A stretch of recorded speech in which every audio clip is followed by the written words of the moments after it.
Талас шаарынын тургуну Нурбүбү Абдылдаева бүгүн гепатитке каршы эмдөөнүн 2 дозасын жана COVID-19 каршы эмдөөнүн 3 дозасын алуу үчүн келген. Айтымында жугуштуу оорулардан өзүн сактоо үчүн эмдөө алуу адам баласы үчүн абдан маанилүү дейт. Гепатитке алам деп бул жерге келгем. Берки Pfizer да келип калган экен. Pfizer'ди дагы алдым, гепатитти дагы алдым. Мурунку эски ооруларың дагы козголбойт экен. Анан кийин гепатитти алгандан кийин Pfizer келип калыптыр. Pfizer'ди дагы алдым. Pfizer'дин 3-сүн алып атырмын, гепатиттин 2-син алып атам. Эч кандай температура болгон, жатып калган, анан бир оору менен ооруп калган эчтекем жок. Бүгүнкү күндө Талас облусу боюнча эпидемиологиялык абал туруктуу. Жыл башынан бери COVID-19 чалдыккан 2 жаран аныкталды. Бүгүнкү күндө COVID-19 каршы Veracell жана Pfizer вакциналары салынууда. Ал эми мындан сырткары гепатит, адамдын папиллома вирусуна жана сасык тумоого каршы эмдөөлөр да жүргүзүлүп жатат.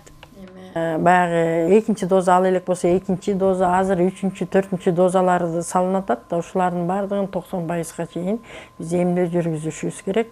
Өнөкөт оорусу барлар, немелер болсо бизге ушул 60 жаштан өйдө ашкандар, иммунитети баягы слабыйлардын баардыгын ушул биз азыр мынакей кайра токтоду. Ушул оорулар катталбаган учурда келип вакцина алып кеткенге чакырып кетебиз. Талас облустук үй бүлөлүк медицина борборунун дарыгерлеринин айтымында бүгүнкү күндө гепатит оорусуна каршы эмдөөгө келген жарандар басымдуулук кылат.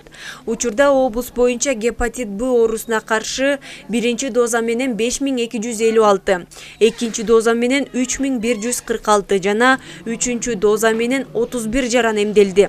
Дарыгерлердин айтымында Рамазан айында эмдөөгө келген адамдардын саны кыйла азайып калганын белгилешүүдө. Азыр орозого байланыштуу азыраак адамдар келип атат. Бирок бул орозо кармагандар деле жанагы динге ишенгендер деле келип алышып атат да.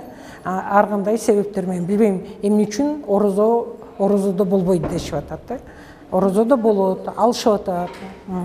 Анан дагы мен айтып кетет элем, мынакей балдарымна кичинекей кезинде прививкага отказ берип, анан кийин прививкаларын албай коюп, анан эми болсо ушул ата энелери же үйлөрүндө бирөө жарым ооруп калгандан кийин биз балдарыбызга гепатит Бга каршы эмдөө жасайт элек деп келишип атат да. Элге кайрылып кетет элем. Бүт вакциналарды, бүт эмдөөлөрдү өз учурунда балдарыңыздарга алыңыздар. Биз параллельно жасап атабыз. Белгилей кетсек, Кыргызстан боюнча жыл башынан бери COVID-19 чалдыккан 17 адам катталган. Бул маалымат инфекциянын дагы да болсо жүрүп жатканынан кабар берет. Андыктан ар бир жаран өз ден соолугуна кам көрүп, эмдөөдөн өтүп турушу зарыл.